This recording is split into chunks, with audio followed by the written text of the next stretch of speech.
Abertura. Avisos de possibilidades e proibições escritos em diversas línguas. No centro, escrito com letras O de um globo e de uma proibição. Como funciona aí? Olá! Este ano tem Copa do Mundo. Apresentadora Marina Campos. E pela primeira vez será no Oriente Médio. A abertura está prevista para novembro de 2022 no Catar. No Como Funciona Aí de hoje, vamos saber um pouco mais sobre o legado da Copa em países sede. Por trás de um dos maiores eventos esportivos do planeta, existem leis gerais que envolvem vários setores produtivos e de infraestrutura de um país. Vamos à Alemanha, à África do Sul e ao Catar, onde brasileiros contam o que mudou e o que está mudando por causa do Campeonato Mundial. Torre Wilbrow, entre inúmeros prédios. Com a Alemanha. Vamos conversar com Fábio, que é estudante e mora em Berlim. Entre as melhorias da Copa da Alemanha em 2006 está o sistema de transporte. Fábio, conta pra gente como funciona aí. Imagem se aproxima da Alemanha no continente europeu. Indicação pontiaguda em Berlim, na Alemanha. Torre de TV em meio aos prédios. Próximo ao topo, um globo com janelas. Ponte Oberbaum com 2 torres no meio. Estádio Olímpico de Berlim. Na sua entrada, 2 torres com 5 anéis olímpicos. Olá, eu me chamo Fábio de Souza. Fábio de Souza, estudante. Tenho 27 anos e estou morando há pouco mais de 7 meses aqui em Berlim, na Alemanha. E fui convidado pela produção do Como Funciona Aí para mostrar um pouquinho do legado da Copa de 2006 aqui na cidade. Vamos lá? Eu resolvi começar aqui em frente ao Olympia Stadium. Cobertura das arquibancadas em branco e azul. O Olympia Stadium foi palco de 6 dos jogos do Mundial de 2006, entre eles a estreia do Brasil contra a Croácia, onde o Brasil felizmente saiu vitorioso, e a final do Mundial, onde a França disputou o primeiro lugar contra a Itália. O estádio foi totalmente reformado para sediar o Mundial, mas, para além das reformas, a Copa do Mundo teve um significado ainda mais especial para o Olympia Stadium. Ele que foi construído para sediar originalmente os Jogos Olímpicos de 1936, durante um momento bastante obscuro da história, foi agora palco de um momento de muita vibração, de memórias muito mais positivas, onde depois de mais de 100 anos de conflitos, 2 guerras mundiais, pessoas de diversas partes do mundo puderam se reunir para celebrar esse momento histórico que foi a Copa do Mundo de 2006. A vibração e entusiasmo eram tão grandes que esse ficou conhecido como German Fairy Tale, ou Conto de Fadas alemão. Cerimônia de abertura da Copa 2006. Vinheta, como funciona aí? E para falar do assunto, convidamos Gustavo Lopes de Souza, advogado e membro da Academia Nacional de Direito Desportivo. Doutor Gustavo, seja muito bem-vindo ao Como Funciona Aí. Doutor Gustavo, como foi esse legado da Alemanha em relação ao legado que nós herdamos aqui no Brasil? O legado é muito grande. A Alemanha, Gustavo Lopes de Souza, advogado. Em 1989 gritou, somos um povo. A Copa da Alemanha significou muito mais do que o futebol. Para o povo alemão, foi a oportunidade definitiva de mostrar para o mundo que eles são uma só Alemanha, um só povo. A Alemanha não conquista o título, a Alemanha sequer chega à final, mas ela mostra ao mundo a força do país como nação. Doutor Gustavo, existe toda uma movimentação jurídica em torno de uma Copa. E no Brasil a gente teve a Lei Geral da Copa e outras mudanças. Quais foram? Aqui no Brasil a gente teve a Lei Geral da Copa, que foi a lei que, no final das contas, reintroduziu no futebol brasileiro o consumo de bebidas alcoólicas nos estádios de futebol e mais, trouxe para o Brasil questões super relevantes para o cenário esportivo, como marketing de emboscada, como a regulamentação de eventuais propagandas e marketings ilegais, pegando carona nos eventos esportivos. Aqui no Brasil, como ocorreu na África do Sul, na Espanha em 82, na Rússia em 18, e esperamos que ocorra no Catar, foi uma oportunidade do Brasil conhecer a cultura, não só a cultura de atos de cada povo, mas inclusive a cultura legislativa de vários países do mundo. Vamos voltar para a Alemanha. Desta vez o Fábio nos apresenta uma amiga alemã, a Evita, que nos conta um pouco das lembranças do Mundial. Vamos ver? Torre de relógio no centro de Berlim. Catedral de Berlim ao anoitecer. Portão de Brandemburgo em imagem ampla. Entre árvores com folhas em verde claro e escuro, surge o Estádio Olímpico de Berlim. Eu convidei também a minha amiga Flávio de Rita, Souza, estudante. que mora aqui, que nasceu aqui na Alemanha, para compartilhar uma experiência um pouco mais pessoal sobre a Copa de 2006. Olá, o meu nome é Vita, eu tenho 24 anos. Evita Egman, estudante. Nasci perto da Frankfurt, mas agora eu moro em Berlim. Quando a Copa do Mundo, em 2006, aconteceu, eu tinha 9 anos. Eu me lembro que a gente se emocionou muito. A maioria dos alemães se preparou para assistir os jogos com a família e muitos amigos. Depois disso, se tornou uma tradição organizar esses grandes eventos na casa e nas jardins da gente. Senti que até mesmo as pessoas que não eram particularmente interessadas no futebol estavam obcecadas de assistir aos jogos e torcer junto. Lembro-me de coisas específicas, por exemplo, os meus irmãos que pintavam os seus cabelos com as cores da bandeira alemã. E a minha mãe, que apesar de não ser grande fã de futebol, de repente quis assistir todos os jogos. Acho que a sociedade alemã, em geral, se tornou um pouco mais fanática e interessada no futebol por causa da Copa do Mundo em 2006. Estação de metrô ao ar livre. Eu estou agora aqui no coração da cidade, pertinho da Fernsehturm, onde fica localizada a Hauptbahnhof, a estação central de Berlim. Certamente um dos maiores legados da Copa de 2006 foi a inauguração de uma parte muito importante da infraestrutura da cidade e a modernização da malha ferroviária.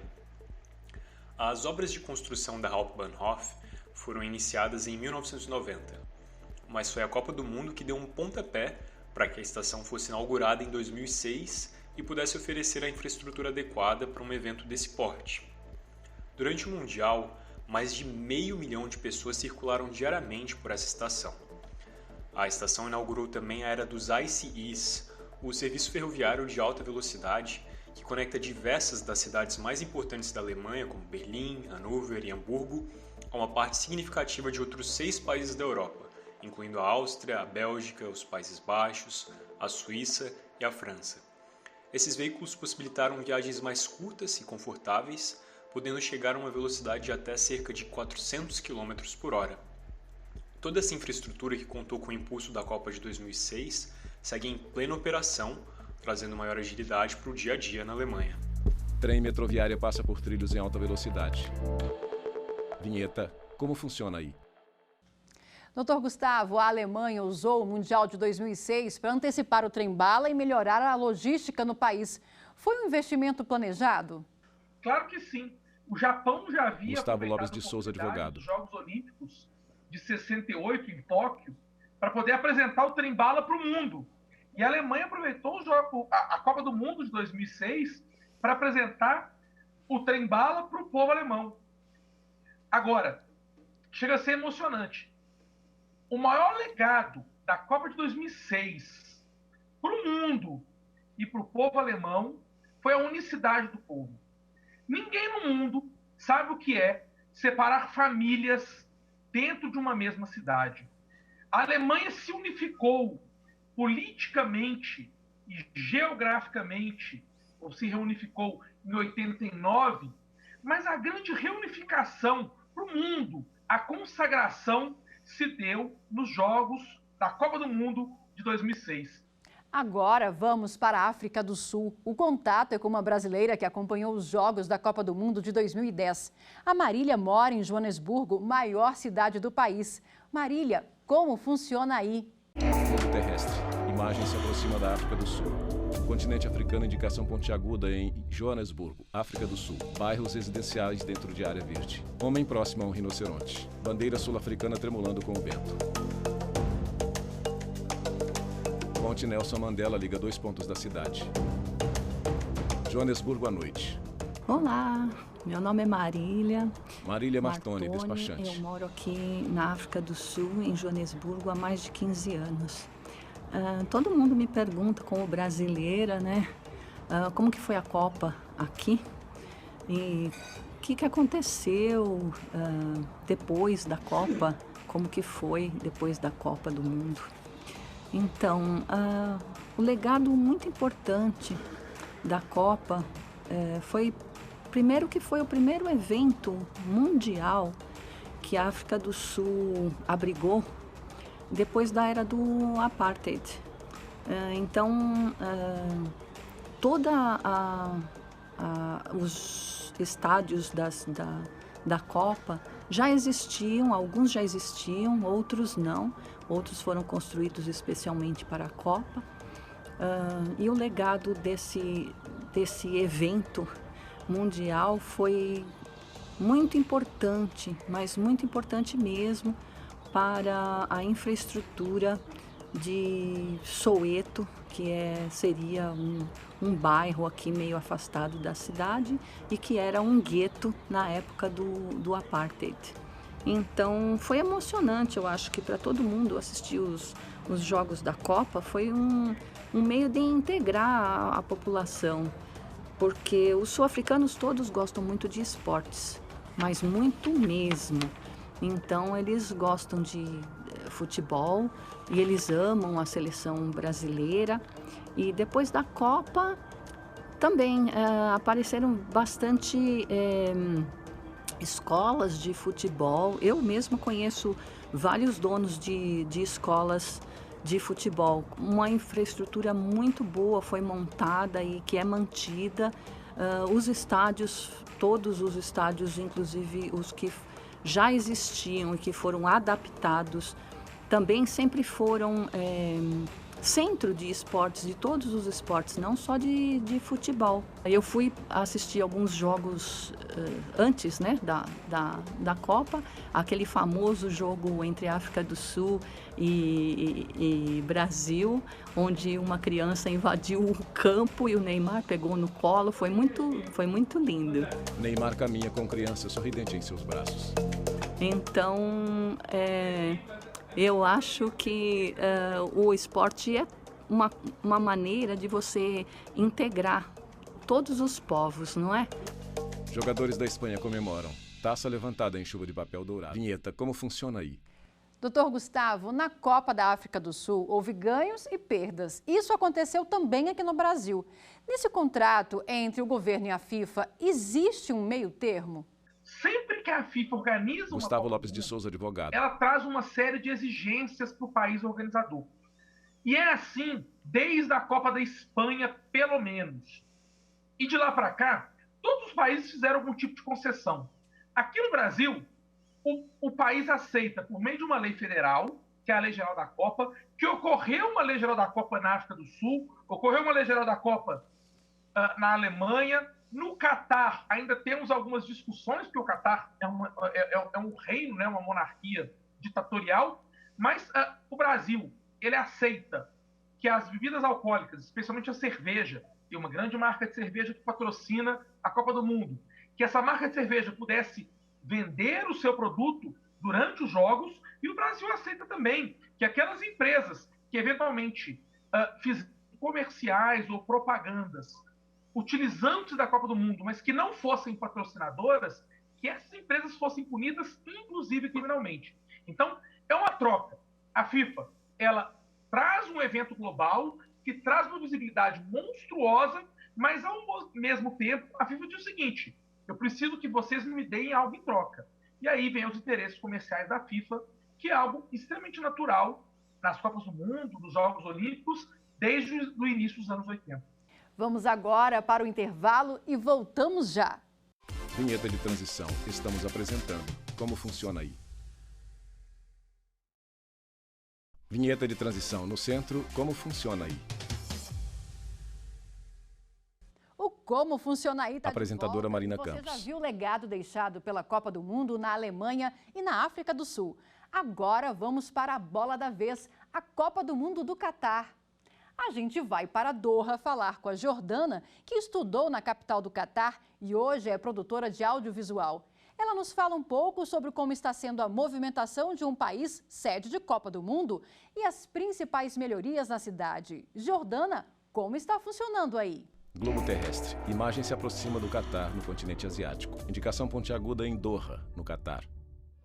Prédios com mar ao redor. Edifícios prontos e andaime ao lado para a construção de mais um prédio. Hotéis próximos ao pier. Barcos e iates ancorados. Árvores e prédios ao redor da orla marítima. Oi, gente, tudo bem? Meu nome é Jordana Bido. Jordana Bido, produtora audiovisual. Eu tenho 24 anos, eu sou natural de Novo Hamburgo, no Rio Grande do Sul. E eu acabei de me formar na Northwestern University aqui em Doha, no Catar. É uma universidade americana com sede no estado de Illinois, na cidade de Evanston, que fica próximo a Chicago, mas que também tem um campus em Doha. Então eu vim aqui conversar um pouquinho com você sobre os preparativos do país para abrigar a Copa do Mundo de 2022 e um pouco da minha própria experiência morando aqui há 4 anos. Metrô passa por estação de Doha. Os preparativos da Copa do Mundo podem ser vistos em qualquer lugar, a qualquer momento. Por exemplo, o mais claro de todos, eu acho que são as obras que acontecem aqui no Catar, porque é um país que está criando cidades, está construindo hotéis, está construindo estradas para receber os milhões de turistas que vão vir para o Catar no final desse ano, né? Então, em novembro, a gente está vendo que tem coisas se movimentando o tempo inteiro. Então, por exemplo, tem construção na cidade inteira, o que é bom, porque eles estão criando, eles estão construindo essas coisas novas a fim de abrigar da melhor maneira possível esses turistas que estão vindo para cá no final do ano. Ao mesmo tempo, pra gente que mora aqui, é residente, tem que se virar, tem que trabalhar, tem que ir buscar o filho na escola, tem que ir no supermercado, né? Tem que transitar na cidade, às vezes é um pouco complicado em função da construção. É um pouco complicado, mas ao mesmo tempo é muito bom ver que eles estão investindo muito nisso. E estão investindo muito, né, na experiência que o turista vai ter quando vier em novembro, né? Os estádios, por exemplo, já estão todos prontos. Então eu já conheci alguns deles, já conheci o 974 Stadium, que é todo feito de container.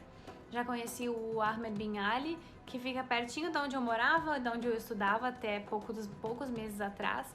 Já conheci o próprio estádio da Education City, que fica dentro da cidade universitária que eu acabei de comentar. Inclusive, eu morava no dormitório estudantil e saindo do dormitório à esquerda eu pegava uma rua reta dentro do próprio campus e chegava no estádio. Então, algumas partidas eu já vi ali dentro do Education City Stadium em 4 anos, ou desde quando foi anunciado que a Copa seria aqui, né? Pra mim, 4 anos que eu vejo essas mudanças acontecendo, mas com certeza já vem de mais tempo todas essas mudanças positivas pro país. Prédios iluminados com neons azuis e violetas. Trânsito de automóveis em largas vias. Foto de homem com bigode na janela de um prédio. Vinheta Como Funciona Aí. Voltamos a falar aqui com o Gustavo Lopes de Souza, advogado e especialista em direito desportivo. Doutor Gustavo, a Jordana destacou a infraestrutura, mas existem pontos polêmicos, como a violação de direitos humanos por trabalho escravo, a questão da proibição da bebida e manifestações LGBTQIA+, por ser um país de maioria muçulmana. Como é que eles estão lidando com tudo isso?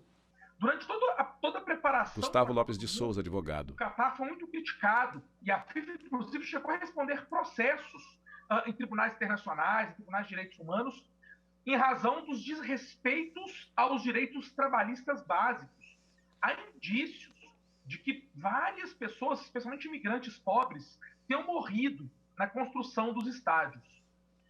Independente do que aconteceu, olhando para frente e sem fazer conjecturas daquilo que precisa ser provado do passado, em todo esse período de preparação para a Copa do Mundo, precisamos entregar para o mundo, pós-Copa do Mundo de 2022, um Oriente Médio e um Catar mais humano, mais inclusivo. Que todas as polêmicas e as críticas à Copa do Mundo do Catar sejam convertidas em direitos humanos. E o Catar começa a ceder. As bebidas alcoólicas, antes demonizadas, passam gradativamente a ser aceitas e as manifestações homoafetivas de carinho também têm gradativamente ganhado não vou dizer apoio, mas tolerância por parte das autoridades do Catar. Vamos voltar a falar com a Jordana em Doha. Ela fala da paixão do Oriente Médio pelo futebol e ainda nos dá um palpite valioso. É com você, Jordana. Cidade de Doha. Prédios cercados pelo mar agitado pelo vento. Barcos passam. Prédios hoteleiros com fachada pintada em marrom. Jardim e chafarizes na frente. Ao abrir porta de mesquita, a paisagem com prédios é revelada. Eu acho que a população de Doha, Jordana Bido, produtora audiovisual. E os expatriados, né, as pessoas que moram aqui, que têm visto de emprego, de estudo, estão super animados para o Mundial. Eu acho que não se fala de outra coisa. Desde quando eu vim estudar aqui em 2018, não se falava de outra coisa, a não ser Copa do Mundo. Então, eu acho que eu dei sorte de estar aqui na hora certa, que é num momento desses, né, em que o país está se movimentando muito para atingir pessoas de todos os continentes, né, de todos os cantos do mundo, e que vão precisar de gente de todas as áreas. A gente vê as pessoas visitando os estádios, postando muito nas redes sociais. A gente teve alguns eventos testes aqui, então tipo o FIFA Club World Cup que veio o Flamengo em um ano e depois veio o Palmeiras no ano seguinte. Foram eventos testes que permitiram que a população entendesse um pouco de como vai funcionar, né, no final desse ano. O Mundial de Clubes da FIFA, que o Palmeiras veio, o Catar ainda estava fechado para o turismo, mas quando o Flamengo veio, foi muito divertido, foi muito legal ver e, assim, foi incrível sentir um pouquinho do que vai ser no final do ano, né, quando todo mundo vier para cá. O Catar é um país que incentiva o esporte, sim, tanto é que tem um feriado dedicado ao esporte. Então, eles motivam as pessoas, os residentes daqui, os locais, os próprios catares ou os internacionais a praticarem esporte. Eu acho que é um pouco complicado, mas não é que inibe, não é que proíbe as pessoas de praticarem esporte, mas o clima que é muito quente, né, durante o verão. Então acho que só tem que ter um pouco de mudar um pouquinho ali onde que se treina, onde que se pratica os esportes, mas sim. Inclusive tem muito brasileiro jogando futebol aqui em Doha. Tem muito brasileiro jogando em vários times, não necessariamente só de futebol, mas também vôlei. A população é apaixonada por esporte, sim, e eu acho que todo mundo tá super, hiper, mega animado para receber tanto os outros amantes de esporte como eles aqui em novembro. O Catar é um país pequeno, que ainda falta infraestrutura, ou melhor, faltava antes, né, deles começarem a realmente se preparar para isso. Então a gente fica um pouco apreensivo, né, do que esperar dessa massa de gente que vai chegar aqui em novembro, mas ao mesmo tempo a gente tá com expectativas muito altas pro Brasil vir e fazer bonito e levar o Hexa. Nessa época vão parar as escolas, os trabalhos, alguns vão parar para que a população realmente tenha essa oportunidade de imersão total no Mundial, que é o primeiro no Oriente Médio. Mulher caminha por parque. Vinheta, como funciona aí? Doutor Gustavo, agora para a gente finalizar, eu gostaria que o senhor destacasse as Copas Mundiais que ficaram na memória e deram certo.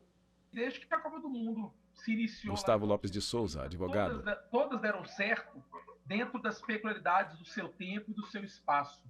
A Copa do Mundo, ela mais até do que os Jogos Olímpicos, significam muito mais do que uma competição esportiva.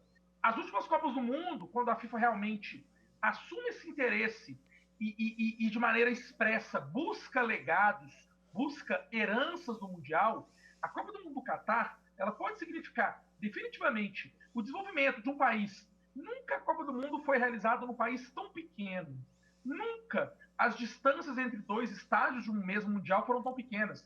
Para você ter uma ideia, a maior distância entre dois estádios é de pouco mais de 40 quilômetros. Então é possível assistir um jogo e logo após correr para assistir o segundo jogo. Quer dizer, o Catar está pronto para a Copa do Mundo, mas há outros problemas. Por exemplo, a rede hoteleira é muito pequena, porque o país é pequeno. Eu espero de verdade, de coração, pelo que eu acompanho e conheço de mundiais, pelo que a gente viu, pelas transformações no Brasil em 14, na Alemanha em 2006, na África do Sul em 10, antes no Japão e Coreia, rivais históricos, como que se fossem Brasil e Argentina, se uniram para fazer o Mundial em 2002. Eu espero de verdade que o Catar pós-2022 seja o Catar da tolerância. vamos buscar o respeito e a felicidade mútuas. É disso que o nosso mundo precisa hoje. Doutor Gustavo, muito obrigada pela entrevista. E com essa expectativa, a gente termina o Como Funciona Aí. E a gente fica por aqui, preparando a nossa próxima viagem. Você confere o Como Funciona Aí no site da TV Justiça, no nosso canal no YouTube e também no Instagram. Até a próxima! Créditos finais. Direção André Macedo. Produção Lívia Faria, Maria Carolina Brito e Thalita Oliveira. Apresentação Marina Campos. Edição de texto Marina Campos. Cabelo e maquiagem Lia Brandão. Assistência de estúdio Chico Pinheiro, Jones da Silva, Franciele Silva e Rafael Maciel. Operação de TT Ricardo Moreira. Iluminação Ítalo Cândido. Operação de áudio Jonathan Alves. Operação de sistemas Orlando Filho. Edição de pós-produção Paulo Mendonça. Videografismo Leonardo Veloso. Núcleo de programação Rosa Oazen e núcleo técnico Fábio Guedes. Núcleo de produção de programas Flávia Soledade. Supervisão Coordenadoria de Gestão da TV e Rádio Justiça, Secretaria de Comunicação Social, STF. Realização TV Justiça 20 anos.